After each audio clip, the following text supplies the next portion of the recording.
My name's John Doran, and I live up in the high Cascades of north central Washington, and I've made my living for a long time skinning mules, leading pack strings. Well, I learned the hard way, and I had a fateful day. Was packing a 45 Colt, and I was leading a string of mules out, and I can be really smart sometimes, so I had the holster there, but I'd only had 4 bullets in the cylinder because I knew that accidents can happen. Well, Big Jack was my lead mule, and on a mule you've got the jerk chain that comes down on the halter. Well, we were going through a meadow of nice high mountain grass, and he was hungry, and I was pushing fast, and so I wasn't letting him eat. And as we come out of the grass and we're starting to switch back up along the rock slide, he decides he's mad at me. So he comes up to my side and he starts hitting my hip, trying to break free so he can go and eat.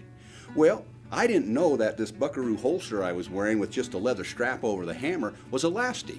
And when he started hitting me, it was like a gunfighter fanning his 45.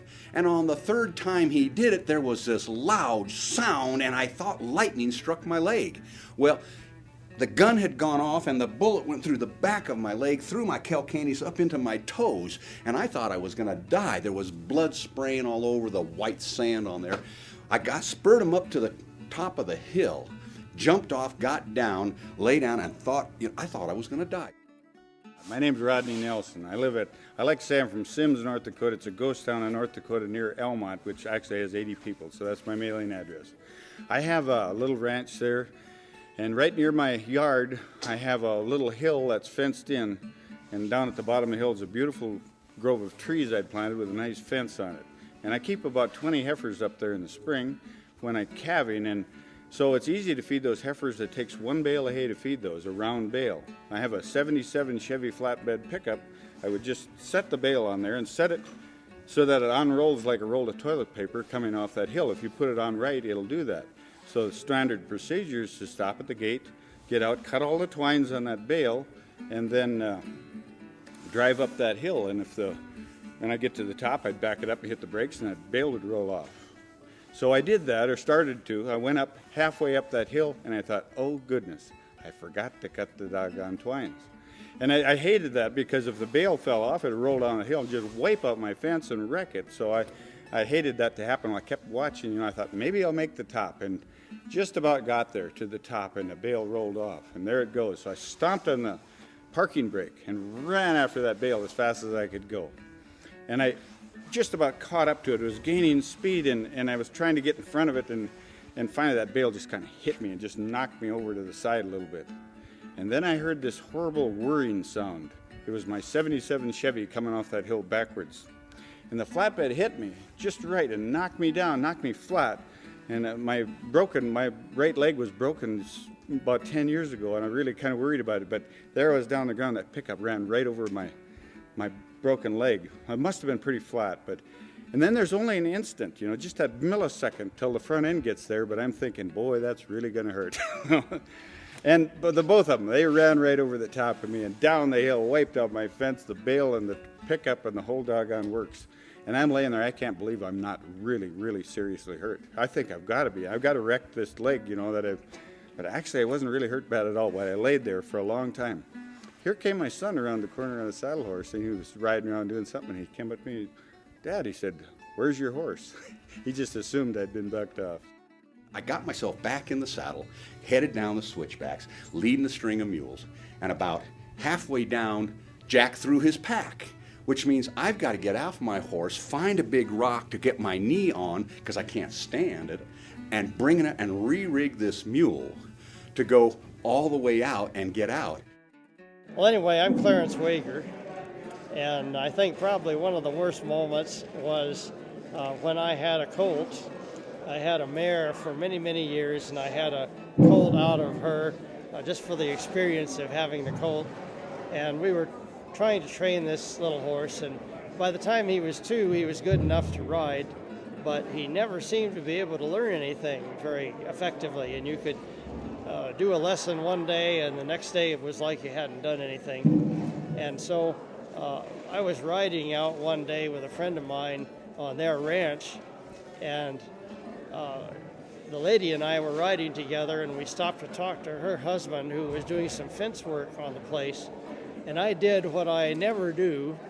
I happened to be wearing spurs that day, which is not unusual, but the unusual part was that I took my right leg and I kicked it over the saddle horn, and I hit the horse on the offside of his neck with the spur, and away we went up the hill, and he was bad to run away anyway. I thought that I would be able to catch him up when we got up the hill a little ways because he'd slow down. Got back on, everything was back where it should have been. I had all my feet in the right places. But we got back up to the top of the hill, started to slow down, and he threw his head, and he hit me with his head into my head. And he knocked me out for 3 days doing that. I had 19 miles to ride and then 35 miles to drive just to get to the ranch, and then I had 100 miles to go to the hospital. And as fate would be it, I was riding a bronchi colt. And so every time he'd hit a place he'd start to buck, the old blood would just go shooting out all over the side of the hill. Bill Lohman from Sentinel Butte, North Dakota, western North Dakota. I ranch out there, about a 20,000 acre ranch, a family operation, cow-calf operation. About 15 years ago, I was treating a bull at home with hoof rot, and I just got buried. I have a backhoe business too, and for neighbors and myself, and I got buried in a ditch cave in, and I had a broken shoulder, so I had this arm in a sling, and I had a bull with hoof rot, and my youngest boy come home from college and was going to help me treat him that weekend, and gentle bull, I'd had him 3 or 4 years, and that's where you get kicked by a gentle horse, not one that you watch, you know. I mean, you trust him too much. I was trusting this bull too much, and we went to run him down the chute. My son was going to catch his head, and he was too big to get down the chute, but he was gentle, and he wedged his shoulders in that back end of the chute, and I just walked up and gave him a shot. And then I stepped back around the crowding gate to let him go by, and apparently that shot was stinging him pretty good then. But he come out of that gate, like from me to you, and stopped and looked at me, and hell, I could scratch him. He was gentle, you know. And boy, he took me and flipped me like a rodeo clown just out in the middle of that alleyway there, and got me down. He would have killed me, and my boy jumped on over top me and slapped him in the face and got him chasing him. But anyway, he wrecked my knee real bad, real bad. And when we got to the hospital late Sunday night, they wheeled me into the emergency room, and I spent about 15 minutes getting checked in because they wouldn't ask me what was wrong. I'm sitting there in a wheelchair with my leg propped up with the blood dripping on the floor, and the kid in this computer saying, well, and your name? Have you ever been to Central Washington Hospital before? Religious preference? Do you have an insurance card? I hand him my insurance card. You know, you really should get this fixed. And the blood was getting bigger and bigger on this tile floor. And finally says, now, Mr. Doran, what can we do for you? He says, well, I've been shot. He says, you want a shot? I said, no, thank you. I've already been shot. He says, where? And I said, right there. With what? A .45 Colt. He stands up and looks over and screams. The nurse standing behind him with the Diet Pepsi in her hand drops the Pepsi, screams. They locked the door. They had to get a candy striper to open it up so they could get to me, haul her down, say, go warn the doctors there's a cowboy coming in who's been shot. They're wheeling me down in the wheelchair around the corner, and who it is? It's Dr. Mike Parnell, one of my clients and shooting buddies. He said, Jesus Christ, John, when they said a cowboy was coming and shot, I should have known it was you.